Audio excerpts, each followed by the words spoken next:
Pentakosta ketiga. Pentakosta ketiga adalah pencurahan Roh Kudus yang dahsyat di zaman now melebihi yang terjadi di Azusa Street. Pentakosta ketiga akan mengakibatkan penuaian jiwa yang terbesar dan yang terakhir sebelum Tuhan Yesus datang kembali. Pentakosta ketiga akan membangkitkan generasi Yeremia, yaitu anak-anak muda yang dipenuhi Roh Kudus, cinta mati-matian kepada Tuhan Yesus, tidak kompromi terhadap dosa, dan akan bergerak untuk memenangkan jiwa. Pentakosta ketiga lahir di Indonesia dan bergerak ke bangsa-bangsa. Gerakan ini dari timur ke barat dan akan kembali ke Yerusalem. Pentakosta ketiga akan memberikan kuasa untuk menyelesaikan amanat agung, dan setelah itu Tuhan Yesus datang kembali. Mazmur 91. Dalam lindungan Allah. Orang yang duduk dalam lindungan yang maha tinggi, yang bermalam dalam naungan yang maha kuasa, akan berkata kepada Tuhan, tempat perlindunganku dan kubu pertahananku, Allahku yang kupercayai. Sungguh, dialah yang akan melepaskan engkau dari jerat penangkap burung, dari penyakit sampar yang busuk. Dengan kepaknya ia akan menudungi engkau, di bawah sayapnya engkau akan berlindung. Kesetiaannya ialah perisai dan pagar tembok. Engkau tak usah takut terhadap kedahsyatan malam, terhadap panah yang terbang di waktu siang, terhadap penyakit sampar yang berjalan di dalam gelap, terhadap penyakit menular yang mengamuk di waktu petang. Walau 1.000 orang rebah di sisimu dan 10.000 di sebelah kananmu, tetapi itu tidak akan menimpamu. Engkau hanya menontonnya dengan matamu sendiri dan melihat pembalasan terhadap orang-orang fasik. Sebab Tuhan ialah tempat perlindunganmu, yang maha tinggi telah kau buat tempat perteduhanmu. Malapetaka tidak akan menimpa kamu, dan tula tidak akan mendekat kepada kemahmu. Sebab malaikat-malaikatnya akan diperintahkannya kepadamu untuk menjaga engkau di segala jalanmu. Mereka akan menatang engkau di atas tangannya, supaya kakimu jangan terantuk kepada batu. Singa dan ular tedung akan kau langkai, engkau akan menginjak anak singa dan ular naga. Sungguh, hatinya melekat kepadaku, maka aku akan meluputkannya. Aku akan membentenginya, sebab ia mengenal namaku. Bila ia berseru kepadaku, aku akan menjawab. Aku akan menyertai dia dalam kesesakan. Aku akan meluputkannya dan memuliakannya. Dengan panjang umur akan kukenyangkan dia, dan akan kuperlihatkan kepadanya keselamatan daripadaku. Shalom saudara, dimanapun saudara berada, saya percaya Tuhan selalu memberkati dan menyertai. Memasuki bulan Februari, keluarga besar kita GBI Jalan Jenderal Gatot Subroto selalu mempraktekkan persembahan sulung sebagai persembahan yang terbaik kepada Tuhan. Ekspresi memberi yang terbaik bisa berupa non-materi seperti ucapan syukur, penyembahan, dan melayani pekerjaan Tuhan, serta materi. Pemberian berupa materi selain persembahan umum bisa berupa persembahan persepuluhan dan persembahan sulung yang menjadi bukti ketaatan kita kepada kebenaran firman Tuhan. Dalam edisi Voice of Pentecost kali ini, kita akan membahas tentang memberi yang terbaik secara materi. Dalam konteks Matius 7 ayat 9-11, Tuhan Yesus membuat sebuah komparasi antara pendengar pada waktu itu yang disebut dengan istilah kamu yang jahat dengan Bapamu yang di sorga. Jika manusia yang jahat saja tahu memberi yang terbaik bagi anak-anaknya, apalagi Bapa di sorga. Dalam hal memberi, Bapa Sorgawi memiliki sebuah standar, yaitu yang terbaik. Ini terbukti dari Bapa yang telah memberikan anaknya yang tunggal untuk menebus manusia dari dosa sebagaimana dicatat dalam Yohanes 3 ayatnya yang ke-16. Mari kita simak pembahasan persembahan dalam Perjanjian Lama terlebih dahulu. Kata persembahan dalam bahasa Ibrani berarti minkah, yang artinya hadiah, pemberian, atau korban. Dalam kitab Kejadian, kita melihat contoh para patriarh dalam memberikan persembahan kepada Tuhan, seperti Kain dan Habel, Nuh, Abraham, dan Yakub. Ada dua prinsip persembahan dalam era sebelum berdirinya kemah suci. Yang pertama, persembahan merupakan inisiatif pribadi sebagai respon si pemberi persembahan akan kasih, berkat, penyertaan, serta perlindungan Tuhan. Yang kedua, persembahan diberikan berdasarkan hubungan pribadi si pemberi persembahan dengan Tuhan. Setelah berdirinya kemah suci, Tuhan memberikan hukum-hukumnya yang mengatur berbagai jenis korban sebagai persembahan. Walaupun jenis korban dan tata cara diatur berdasarkan hukum, aturan tersebut menjadi sarana yang memperjelas dalam hal memberi persembahan. Sehingga persembahan yang diberikan tepat seperti yang dikehendaki Tuhan. Bagaimana dalam Perjanjian Baru? Ada 3 pesan penting yang dapat kita pelajari dari Maria mengenai memberi yang terbaik. Yang pertama, mereka yang memiliki hubungan yang berkualitas dengan Tuhan umumnya memiliki standar yang tinggi dalam memberi, yakni senantiasa berupaya memberikan yang terbaik. Dalam Yohanes 12 ayat 1-8, Maria mempersembahkan setengah kati minyak narwastu murni dan menyeka kaki Yesus dengan rambutnya. Harga minyak narwastu itu adalah 300 dinar dan kita tahu bahwa 1 dinar adalah upah sehari orang bekerja. Jadi, Maria menuangkan minyak yang harganya hampir sama dengan 1 tahun upah orang bekerja. Wow, sungguh sebuah persembahan yang terbaik. Yang kedua, mereka yang tidak memiliki hubungan yang berkualitas dengan Tuhan hanya dapat memahami pemberian sebagai sebuah hukum yang tertulis. Ketika yang lainnya sudah dengan tekun dan setia mengembalikan persepuluhan, mereka masih sibuk menggali tentang apakah persepuluhan ini benar alkitabiah. Maria tidak pusing dengan apa kata orang. Dia langsung menuangkan minyak tersebut bukan karena aturan, tetapi karena ada hubungan yang personal dengan Yesus. Yang ketiga, ada sekelompok orang seperti Yudas Iskariot yang akan selalu mengkritik mereka yang memberi dengan standar yang tinggi bagi pekerjaan Tuhan melalui gereja. Ketika Maria menuangkan minyak narwastu, Yudas Iskariot mengkritisi tindakan tersebut sebagai pemborosan dan bisa dibagikan kepada orang miskin. Alkitab mencatat Yudas berkata seperti itu bukan karena memiliki belas kasihan, tetapi karena ia sering mengambil uang kas pelayanan Yesus. Dari sini kita belajar bahwa memberi bukanlah soal finansial, tetapi soal hati. Orang yang mengasihi Tuhan akan mengekspresikannya lewat perbuatan dan tindakan, seperti yang digambarkan dalam hukum yang pertama dan terutama. Kasihilah Tuhan Allahmu dengan segenap hatimu dan dengan segenap jiwamu dan dengan segenap akal budimu, dan kasihilah sesamamu manusia seperti dirimu sendiri. Ketika kita mengalami kasih yang besar dari Yesus seperti Maria, maka kita hanya akan memiliki 1 standar dalam memberi, yaitu yang terbaik. Ini karena kita tahu dan sungguh sadar bahwa sebesar apapun pemberian yang bisa kita berikan, tidak akan mampu membalas apa yang sudah Tuhan Yesus lakukan di dalam hidup kita. Salah satu ekspresi pemberian terbaik yang dilakukan oleh keluarga besar GBI Jalan Jenderal Gatot Subroto sejak awal adalah persembahan sulung. Persembahan sulung yang umumnya dilakukan pada bulan Februari setiap tahunnya adalah salah satu bentuk disiplin rohani baik dalam hal jumlah, nilai persembahan, dan terlebih dalam hal kemurahan hati. Secara angka atau persentase, memberi seluruhnya atau 100% tentu adalah nilai yang sangat tinggi atau kita sebut dengan standar yang terbaik. Ini bukan berbicara soal angka saja, lebih dari itu ini berbicara tentang hati.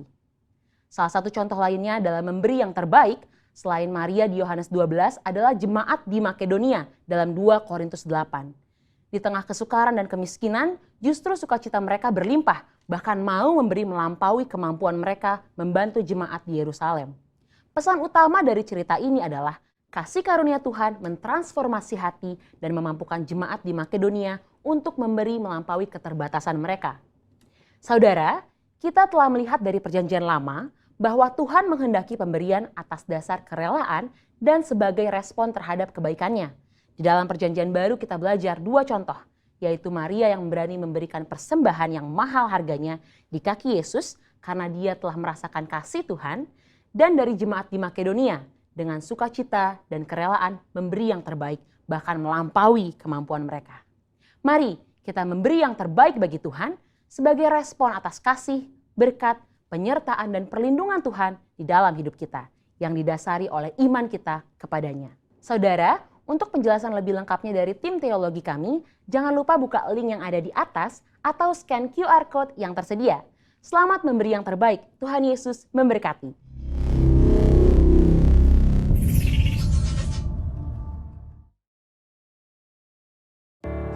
Puji Tuhan, shalom. Ucapkan sekali lagi shalom. Apa kabar Bapak Ibu Saudara yang dikasihi Tuhan? Saya percaya saudara dalam keadaan baik-baik saja. Amin saudara. Mari untuk itu kita mau bersatu hati, kita berdoa bersama-sama di minggu pagi hari ini saudara. Mari sama-sama kita berdoa. Bapa, dalam nama Tuhan Yesus terima kasih buat pagi yang indah ini Tuhan, yang Tuhan berikan buat kami Tuhan. Kami bersyukur ya Tuhan. Kami mengundang kerajaan-Mu datang di tempat ini Tuhan. Biar kasih-Mu boleh kami rasakan. Hadirat-Mu ada Tuhan di pagi hari ini. Terima kasih ya Tuhan, terima kasih Tuhan. Dalam nama Tuhan Yesus kami buka ibadah kami. Sama-sama yang percaya kita katakan amin. Mari kita berikan sorak-sorai buat Tuhan Yesus yang luar biasa. Haleluya, haleluya.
percaya Tuhan kita dahsyat. Amin saudaraku.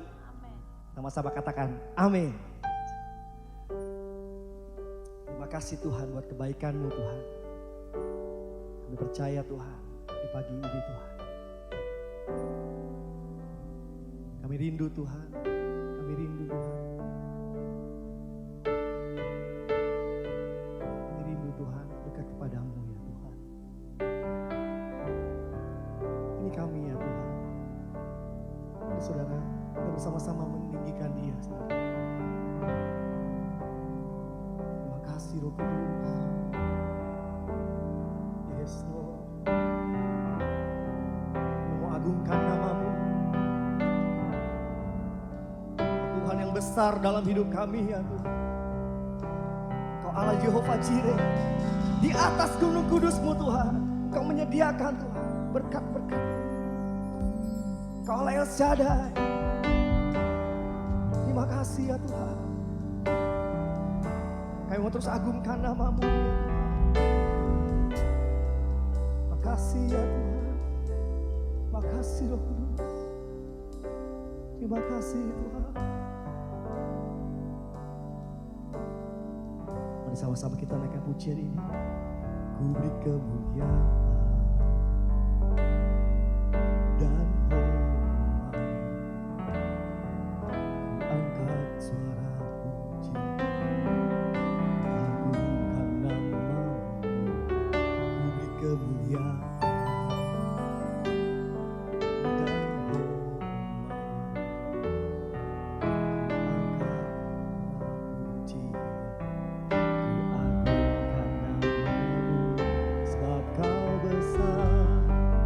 Perbuatanmu ajaib, tiada seperti Engkau,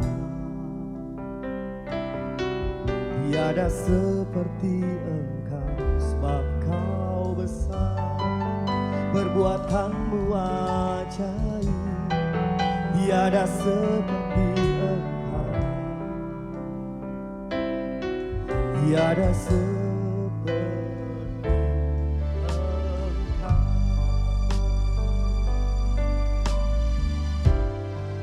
Biar puja ini menjadi doa setiap kita selalu.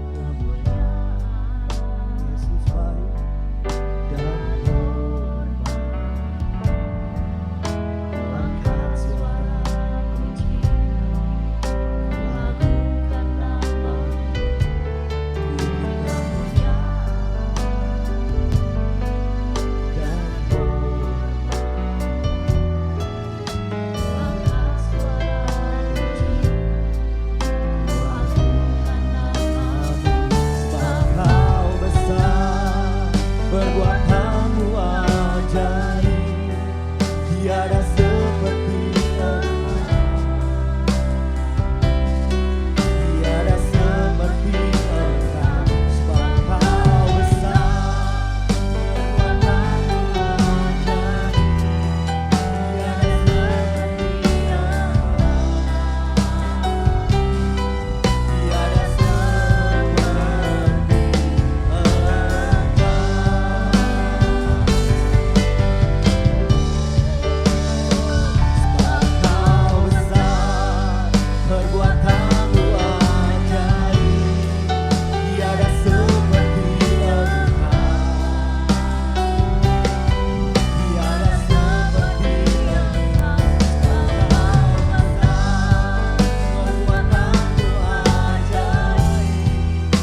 kerinduan kami ya Tuhan.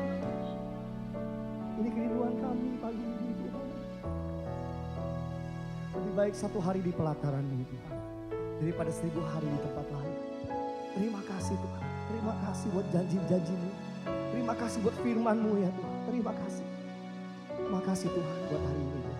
Kami boleh memuji menyembah-Mu Tuhan. Sebentar Tuhan kami akan mendengar isi hati-Mu, firman-Mu Tuhan. Urapi, berkati setiap kami.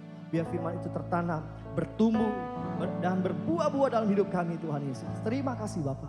Dalam nama Tuhan Yesus, kami siap mendengarkan firman-Mu. Sama-sama yang percaya kita katakan. Amin. Shalom, saudara-saudara terkasih dalam Yesus Kristus. Kita ketemu lagi di dalam ibadah online hari ini.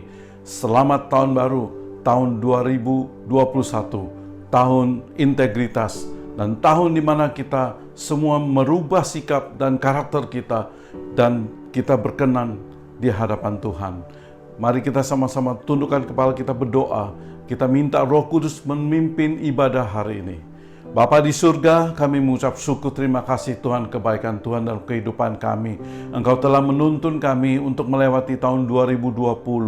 Sekarang kami sudah masuki tahun 2021 Tuhan Yesus. Biarlah Tuhan, Engkau tetap berjalan di hadapan kami. Engkau tetap menuntun setiap langkah hidup kami. Engkau memimpin semua aspek kehidupan kami Tuhan Yesus. Kami serahkan kehidupan kami di dalam tangan-Mu. Hari ini Tuhan, kami mau mendengarkan suara dari Engkau Tuhan. Berbicaralah melalui mulut bibir hamba-Mu.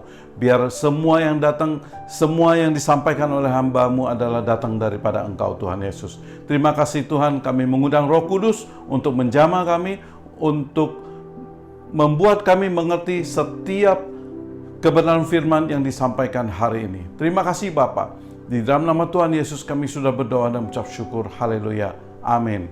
Saudara-saudara, kita sudah masuk ke dalam tahun 2021, sudah melewati 10 hari, saudara. Ya, apakah saudara sudah membuat perencanaan dalam hidup? Pasti sudah. Haleluya.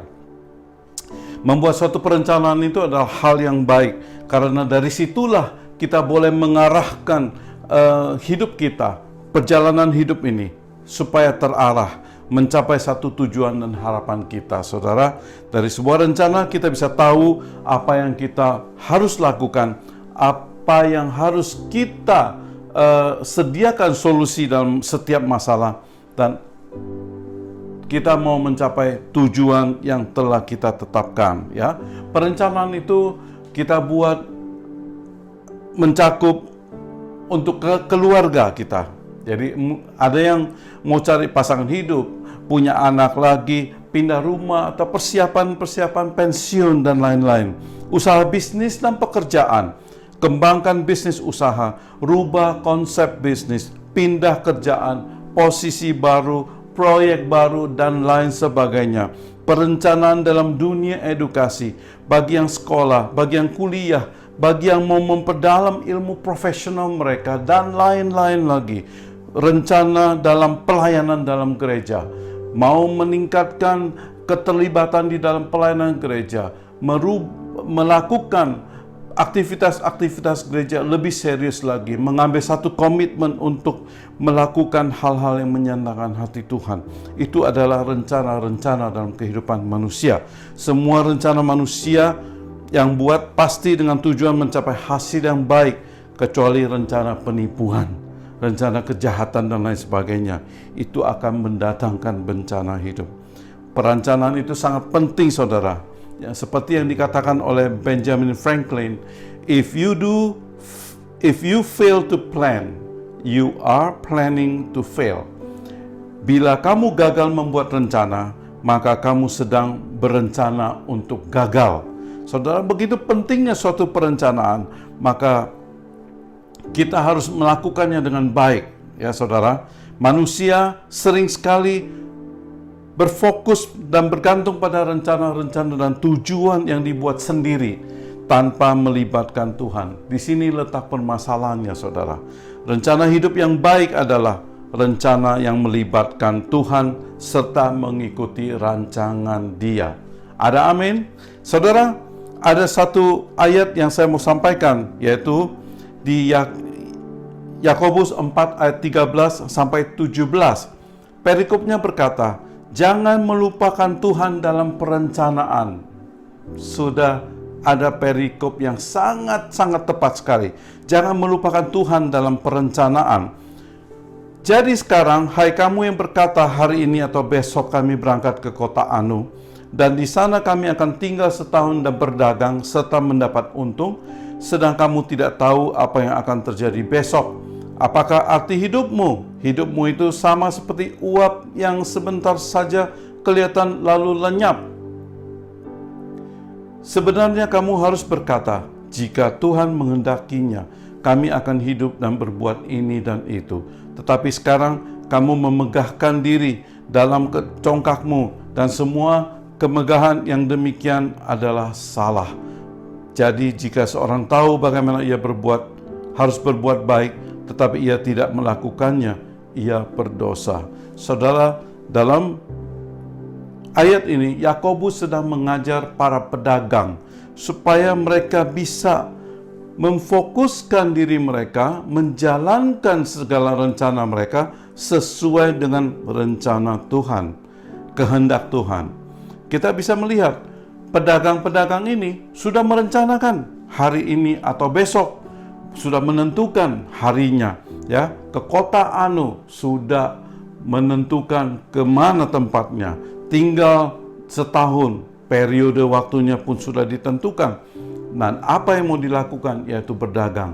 Dan tujuan akhir daripada rencana daripada pedagang-pedagang itu adalah mencari untung. Fokus utamanya adalah untung. Padahal menurut Yakobus, manusia itu rapuh sekali, saudara. Di ayat 14, Yakobus berkata, sedang kamu tidak tahu apa yang akan terjadi besok. Apakah arti hidupmu? Hidupmu itu seperti uap yang sebentar saja kelihatan lalu lenyap, saudara. Ya, Yakobus mengingatkan kita boleh merencanakan banyak hal. Bahkan kita boleh menentukan tempat, waktu, dan aktivitas kita. Tapi Yakobus ingatkan kita bahwa manusia itu adalah rapuh sekali. Kita seperti uap yang sebentar saja kelihatan lalu lenyap, saudara. Sangat menyedihkan, saudara. Rencana manusia harus sesuai dengan kehendak Tuhan. Yakobus lanjutkan. Di ayat 15 berkata, sebenarnya kamu harus berkata, jika Tuhan menghendakinya, kami akan hidup dan berbuat ini dan itu. Yakobus mengarahkan tujuan mereka, mengarahkan cara mereka membuat rencana, yaitu mengikuti kehendak Tuhan. Amin. Oleh karena itu, mari kita rencanakan hidup ini dengan melibatkan Tuhan, saudara. Sesuai dengan apa yang Yakobus katakan, kita harus merencanakan hidup ini sesuai dengan kehendak Tuhan. Kita hidup ini melibatkan Tuhan dalam perjalanan hidup ini. Amin. Kita mau benar-benar berserah sepenuhnya kepada Tuhan. Kita butuh pertolongan Tuhan dalam kehidupan ini, dan kita akan membiarkan Dia memimpin seluruh kehidupan kita. Apapun yang kita lakukan dan apapun yang kita rencanakan, biar Dia yang memimpin, dan kita taruh harapan kepada Dia sebagai penjaga dan penasihat kita. Bila kita libatkan Tuhan, siapa bisa melawan kita? Roma 8 ayat 31 berkata, sebab itu apakah yang akan kita katakan tentang semuanya itu? Jika Allah di pihak kita, siapakah yang akan melawan kita? Ada satu kekuatan Tuhan, ada satu kekuatan yang diberikan oleh Tuhan. Pada saat kita melibatkan melibatkan Tuhan dalam kehidupan kita, kita menjadi kuat dan tidak ada yang bisa melawan kita. Haleluya. Pertanyaannya adalah, apakah Tuhan pasti mau dilibatkan dalam setiap rencana kita? Ya. Apa motivasi kita pada saat kita melibatkan Tuhan? Kita menganggap Tuhan itu sebagai apa? Dalam hal apa? Dan untuk tugasnya apa? Salah motivasi menuai kekecewaan. Banyak orang kecewa saat keinginan dan harapannya tidak jadi kenyataan. Walaupun dia sudah berdoa dan minta Tuhan terlibat di dalam rencana dia, bertanya, di mana Tuhan? Kenapa tidak menjawab? Kenapa membiarkan kita gagal? Kita melihat sebuah kisah di dalam 1 Samuel 4 ayat 1 sampai 11. Pada intinya, kisah ini menceritakan tentang tentara Israel berperang dengan tentara Filistin. Di dalam ayat 1b dikatakan, orang Israel maju berperang melawan orang Filistin dan berkemah dekat Ebenezer, sedang orang Filistin berkemah di Afek. Orang Filistin mengatur barisannya berhadapan dengan orang Israel. Ketika pertempuran menghebat, terpukullah kalah orang Israel oleh orang Filistin yang menewaskan kira-kira 4.000 orang di medan pertempuran itu. Saudara, ronde pertama peperangan orang Israel dengan Filistin menewaskan 4.000 orang. Orang Israel berpikir, di dalam ayat 3 dikatakan, mengapa Tuhan membuat kita terpukul kalah oleh orang Filistin pada hari ini? Marilah kita mengambil dari Silo tabut perjanjian Tuhan, supaya ia datang di tengah-tengah kita dan melepaskan kita dari tangan musuh kita. Saudara, orang Israel mulai sadar dia mau melibatkan Tuhan dengan mengambil tabut perjanjian kembali ke mereka.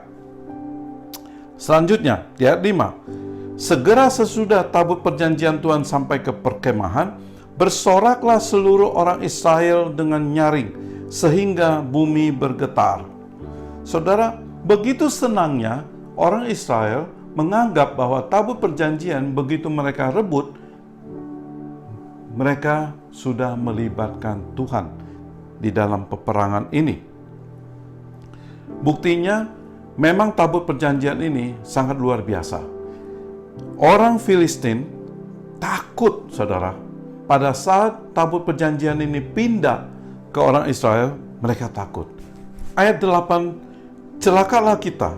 Siapakah yang menolong kita dari tangan Allah yang maha dahsyat ini? Inilah juga Allah yang telah menghajar orang Mesir dengan berbagai-bagai tulah di padang gurun. Orang Filistin begitu takut, saudara.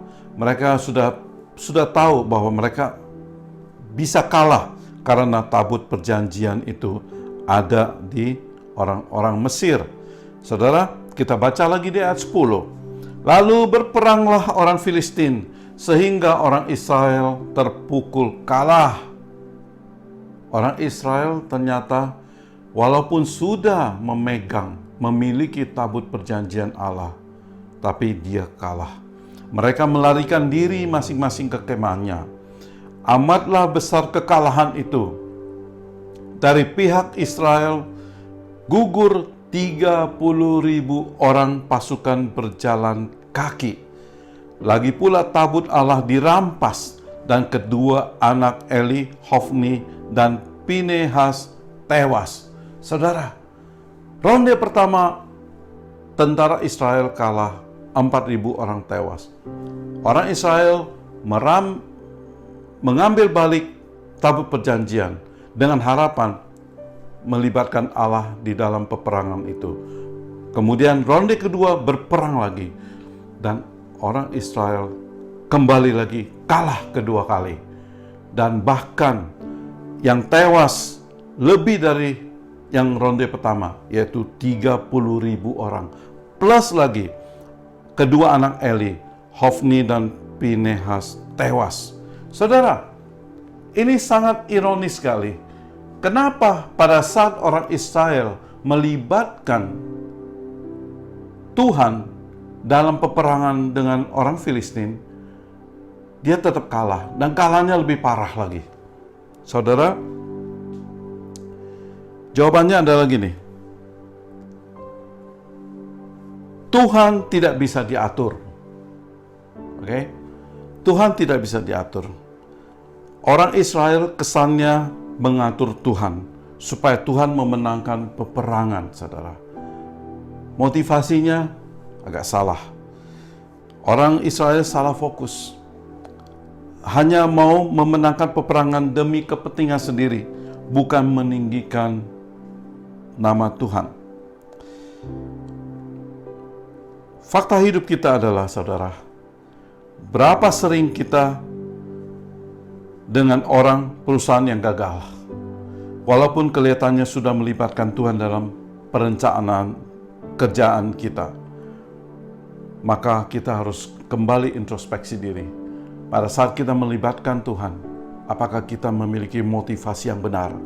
Itu yang harus kita lakukan.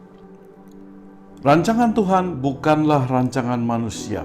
Yesaya 55 ayat 8-9. Sebab rancanganku bukanlah rancanganmu, dan jalanmu bukanlah jalanku. Demikianlah firman Tuhan. Seperti tingginya langit dari bumi, demikianlah tingginya jalanku dari jalanmu, dan rancanganku dari rancanganmu.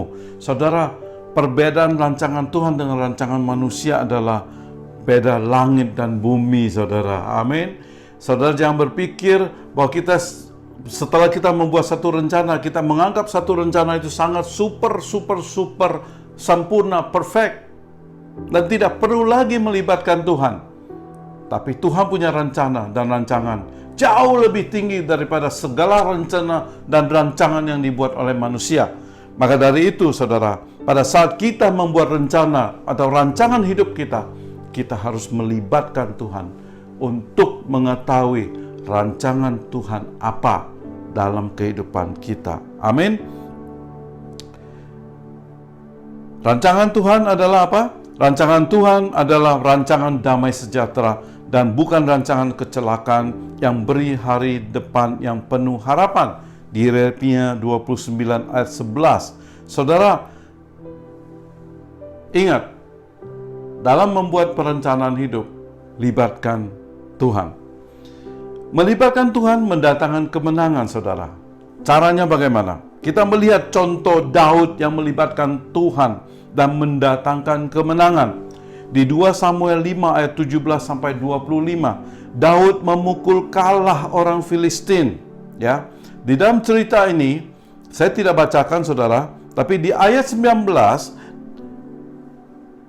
jelas Daud bertanya kepada Tuhan, apakah aku harus maju melawan orang Filistin itu? Akan kau serahkan mereka ke dalam tanganku? Saudara, sebelum Daud berperang, dia bertanya dulu kepada Tuhan. Ini langkah yang benar. Ini langkah yang sangat-sangat benar. Sebelum kita merencanakan sesuatu, sebelum kita bergerak maju, melaksanakan segala rencana kita, maka kita harus bertanya seperti Daud bertanya kepada Tuhan. Apakah aku harus maju melawan orang Filistin itu? Akan kau serahkankah mereka ke dalam tanganku?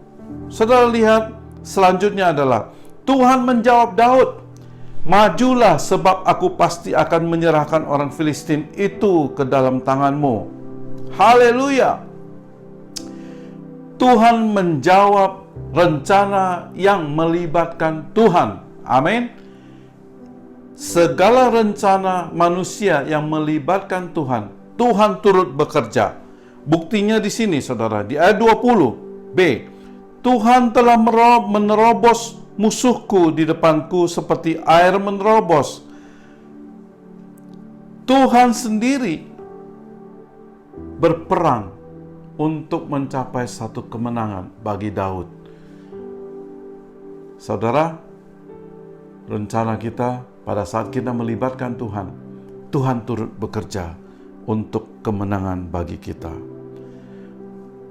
Hal yang kedua kali, di ayat 22 dikatakan, ketika orang Filistin maju sekali lagi dan memencar di lembah Refraim, maka bertanyalah Daud kepada Tuhan. Ini peperangan kedua kali. Daud bertanya lagi kepada Tuhan. Dan Tuhan menjawab, janganlah maju, tetapi buatlah gerakan lingkaran sampai ke belakang mereka, sehingga engkau dapat menyerang mereka dari jurusan pohon-pohon kertau. Dan bila engkau mendengar bunyi derap langkah di puncak pohon-pohon kertau itu, maka haruslah engkau bertindak cepat, sebab pada waktu itu Tuhan telah keluar berperang di depanmu untuk memukul kalah tentara Filistin. Saudara, luar biasa. Pertanyaan kedua dari Daud kepada Tuhan. Tuhan menjawab lagi. Bukan hanya menjawab simple, tapi Tuhan menjelaskan rencana perangnya kepada Daud. Tuhan menuntun setiap langkah peperangan Daud. Tuhan memimpin setiap langkah rencana pelaksanaan kita pada saat kita melibatkan Tuhan dalam kehidupan kita. Dan di ayat 25, Daud berbuat demikian seperti yang diperintahkan Tuhan kepadanya. Maka ia memukul kalah orang Filistin mulai dari Geba sampai dekat Gezer. Haleluya! Tuhan turut bekerja di dalam rencana manusia pada saat manusia benar-benar mengandalkan Tuhan dalam rencana kita ini. Dan setiap keterlibatan Tuhan dalam rencana hidup kita mendatangkan berkat kemenangan. Amin. Saudara mau menjadi orang yang menang atau orang yang kalah? Tergantung saudara. Tapi jawabannya sangat-sangat gampang dan tadi sudah dijelaskan bahwa kita melibatkan Tuhan di dalam rencana hidup ini. Daud tidak pernah melupakan Tuhan di setiap langkah hidup dia. Daud selalu melibatkan Tuhan di setiap keputusan dan tindakan. Ia selalu mengandalkan Tuhan. Daud tidak bertindak dengan kekuatan sendiri, tidak mengandalkan kepintaran atau kehebatannya, dan tidak membangga-banggakan pengalaman yang dimilikinya. Dia hanya bersandar kepada Tuhan. Dan apa yang dilakukan Tuhan adalah kemuliaan Tuhan terjadi dalam kehidupan Daud. Daud adalah orang yang sudah mengalami Tuhan, saudara. Ya, dia sudah tahu Tuhan itu siapa. Dan di dalam Mazmur 46 ayat 2 berkata, Tuhan adalah tempat perlindungan dan kekuatan, sebagai penolong dalam kesesakan sangatlah terbukti. Daud berkata demikian, saudara. Dan Daud itu intim dan mengenal hati Tuhan. Daud punya kepekaan rohani yang baik, tuh, saudara.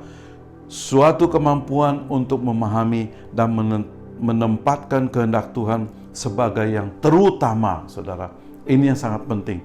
Jadi 2 poin yang dimiliki oleh Daud, ya, yaitu Daud pernah mengalami Tuhan, dan kedua, dia intim dan kenal dan mengenal hati Tuhan.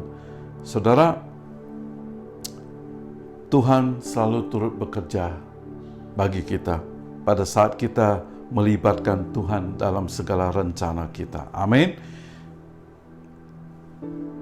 Apa yang dikatakan Alkitab bagi orang-orang yang tidak melibatkan Tuhan, yaitu anak-anak pemberontak. Di Yesaya 30 ayat 1 berkata, celakalah anak-anak pemberontak, demikianlah firman Tuhan, yang melaksanakan suatu rancangan yang bukan daripadaku, yang memasuki suatu persekutuan yang bukan oleh dorongan rohku, sehingga dosa mereka bertambah-tambah, yang berangkat ke Mesir dengan tidak meminta keputusanku untuk berlindung pada Firaun dan untuk berteduh di bawah naungan Mesir. Saudara, Alkitab berkata di Yesaya 30 ini, bagi manusia yang tidak melibatkan Tuhan di dalam rencana hidup dia, disebut anak-anak pemberontak. Anak-anak pemberontak ini tidak berkenan di hadapan Tuhan, dan hasil akhirnya adalah zero, malah kalah, dan hidup dalam kekurangan, hidup dalam dosa, hidup dalam kekalahan dan tidak menang. Yang terakhir adalah di dalam Amsal 19 ayat 21 dikatakan, banyaklah rancangan di hati manusia, tetapi keputusan Tuhanlah yang terlaksana. Ingat, saudara, apapun dan bagaimanapun rencana kita di dalam aspek kehidupan kita, jangan pernah mengandalkan kekuatan sendiri dan merasa mampu untuk mengatasinya. Libatkan Tuhan di dalam rencana ini, supaya kita bisa dipimpin oleh Tuhan. Dan kedua adalah, biarlah Tuhan berada di depan kita, dan Dia bantu dan Dia menolong untuk menjalankan setiap rencana yang telah direncanakan bersama dengan Dia. Saudara, begitu penting rencana hidup ini melibatkan Tuhan.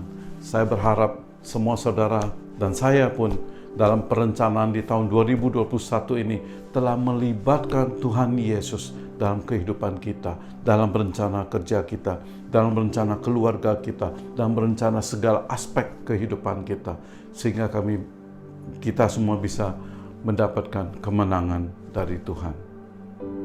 Mari kita tundukkan kepala kita berdoa. Bapa di surga, sungguh berterima kasih Tuhan, Engkau telah mengajar kami bagaimana untuk merencanakan kehidupan ini bersama dengan Engkau, melibatkan Engkau Tuhan Yesus. Biarlah Tuhan, kami selalu ingin mengandalkan Engkau agar rencana-rencana yang kami lakukan, rencana-rencana yang kami persiapkan adalah rencana yang sesuai dengan kehendak Tuhan juga. Engkau berkati setiap umat-Mu dalam merencanakan kehidupan mereka di tahun 2021 ini. Biarlah kehendak-Mu jadi Bapa. Biar semua yang terjadi itu adalah sesuai dengan apa yang Tuhan hendaki dalam kehidupan kita semua Bapa. Kami serahkan kehidupan kita di dalam tangan-Mu. Dalam nama Tuhan Yesus kami sudah berdoa dan mengucap syukur. Haleluya. Amin. Shalom, selamat hari Minggu. Tuhan memberkati. Mari saudara-saudara, kita angkat tangan kita tinggi-tinggi, arahkan hati kita ke surga di mana kita mau menerima berkat dari Tuhan sebelum kita berpisah dalam ibadah online ini. Saudara-saudara, terimalah berkat kasih karunia berlimpah-limpah dari Allah Bapa di dalam Anak yang tunggal Yesus Kristus.